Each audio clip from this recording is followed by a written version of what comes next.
tarixdan savoq olmaganlar uni takrorlashga mahkumdir degan jumla Angliyaning sobiq bosh vaziri Churchillning so'zi bo'lib, Irlandiyadan Yaponiyagacha, Arab ellaridan Hindistongacha so'zilgan zo'r jo'grafiyada yashayotgan turli xalqlarga masxir to'yg'isini beradigan ochiq savoqdir. Hozir biz eng sagak turishimiz kerak bo'lgan mamatliq bir vaqt.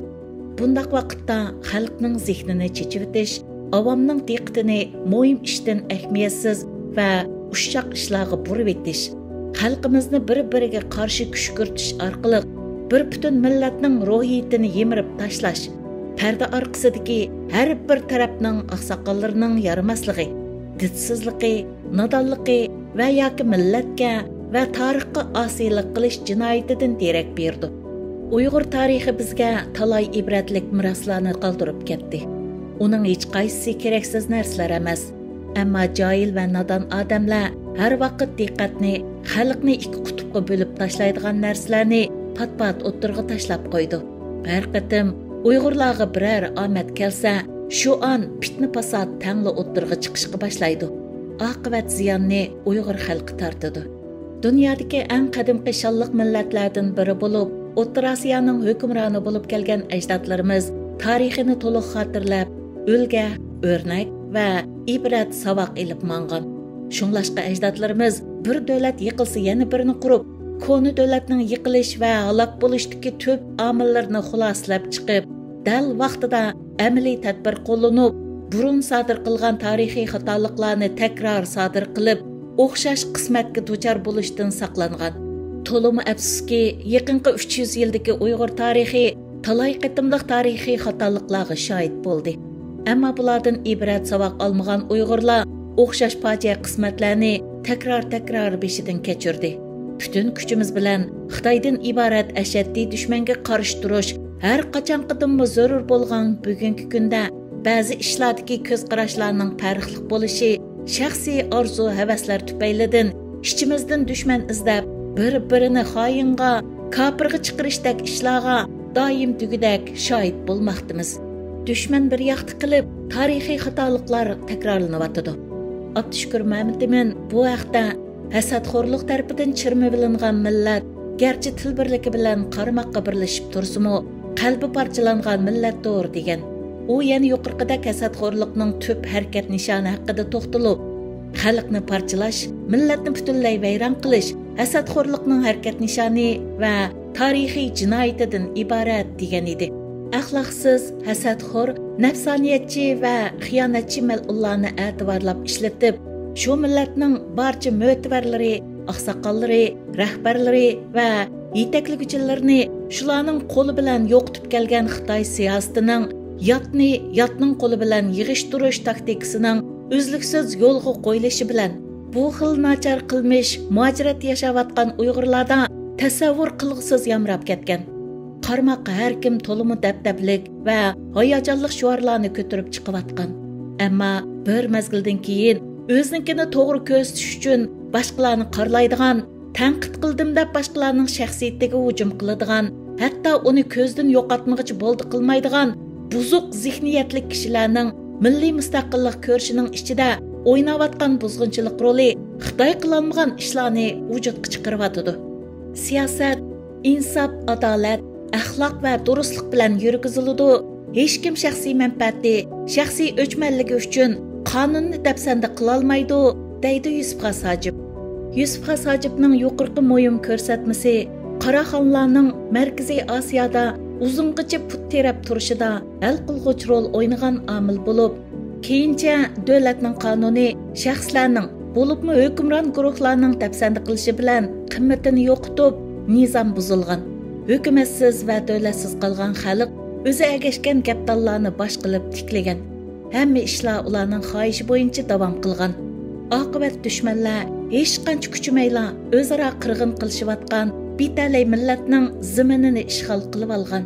Garchi yaqinqi 2 asrda ona vatanning ishg'oliyatiga qarshi ozodlik qo'zg'olonlari to'xtamay davom qilgan bo'lsa-mu, biroq xalqni yetaklaganlarda davlat manfaati va millatning manfaati mo'yim o'rinda turmasdan, aksicha ularning shaxsiy xohishlari izchil mo'yim o'rinda turgan.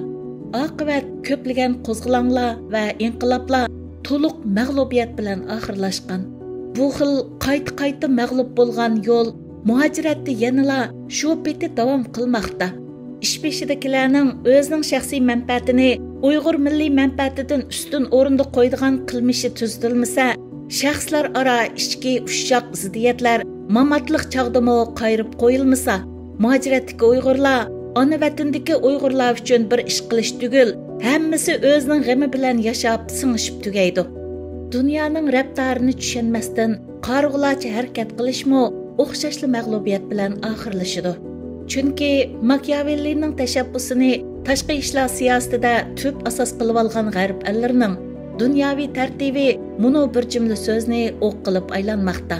Siyosat hargizmi qoida prinsiplar va diniy aqidalarni asos qilgan turli qimmat qarashlarga asosan o'zgarmaydi, balki manfaatga asosan o'zgaradi. Uyg'urlarda millat suyar kishilarning obro'yi dafsanda qilinganda, haqoratlanganda, dadillik bilan o'tirg'i tushib, ularni himoya qilish tugul, ikki ig'iz haq gap qilishga jur'at qilolg'udek odamlar to'limi oz bo'lyotidi. Uyg'urlarning ishlarini yaqindan kuzatib kelayotgan chet ellik bir mutaxassis yaqinda mundaq degan: Uyg'urlarning ichidagi ta'siri bor, millati uchun ish qilayotgan odamlar o'z Uyg'urlar tarafidan shiddatli haqoratlarga uchraganda nurg'un kishilar bir chet tomosha ko'rib turdi ekan.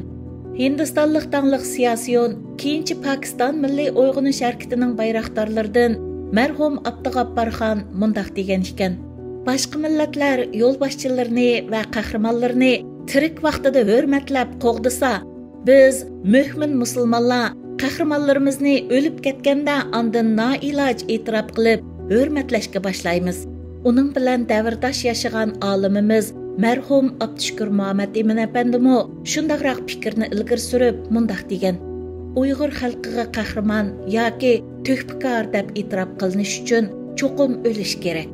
Yuqorqi ikki mutafakkirning so'zini selishtirib baqsaq, Uyg'urlarning milliy psixikasining boshqa mu'min musulmon xalqlarga o'xshash ko'plagan o'rtaqligi borligini bayqaymiz. Illatlarmi ajoyib o'xshashib ketadi.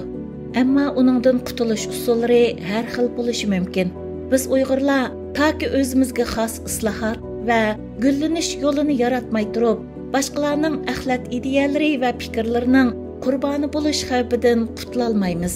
Payg'ambarimiz Muhammad alayhissalom eng yaxshi musulmonning eng aqlli, eng ziyrak va eng chechan bo'lganligini bayon qilib, shunday ko'rsatma bergan: Mu'min bir qatim tushgan qopqonga ikkinchi qatim tushmaydi.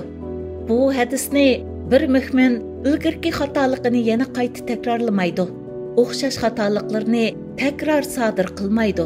O'tkazgan xatoliklardan ibrat oladi, shunga uning oldini oladi degandek ma'nolarda tushuntirish va tushunish mumkin. Har bir shaxs yuqorida tilga ilingan eng ajallik ojizliklar, illatlar va tarixiy xatoliklarni to'liq tuzatmaguncha tarixiy xatoliklar davomli takrorlanib turadi. Natijada bizning ahvolimizda qilchilik ijobiy o'zgarish hosil bo'lmasdan, balki texmo ichinishlik fojialar o'chirti bilan bizni kutib turgan bo'ladi.